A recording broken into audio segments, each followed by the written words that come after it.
రాష్ట్ర వ్యాప్తంగా కృష్ణాష్టమి వేడుకలు ఘనంగా జరిగాయి. చిన్ని కృష్ణుడు, గోపికల వేషధారణలో పిల్లలు సందడి చేశారు. పలు చోట్ల చిన్నారులు తమ నృత్య ప్రదర్శనలతో అలరించారు.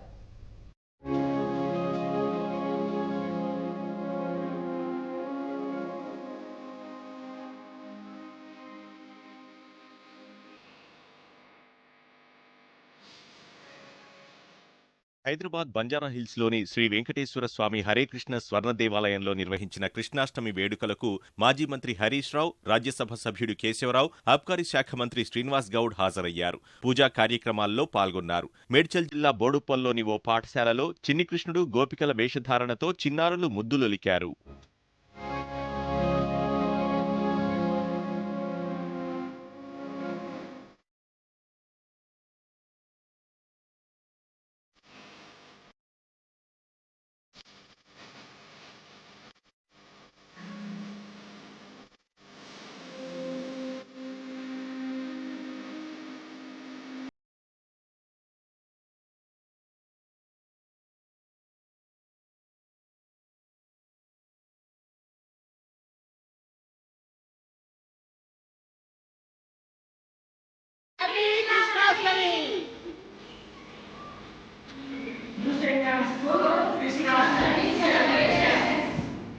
హైదరాబాద్ కూకట్పల్లి వెంకటేశ్వర స్వామి ఆలయంలో చిన్నారులు సాంస్కృతిక కార్యక్రమాలతో భక్తులను మైమరపించారు. రంగారెడ్డి జిల్లా హయత్నగర్లోని ఓ పాఠశాల చిన్నారులు చేసిన నృత్యాలు చూపరులకు కనువిందు చేశాయి.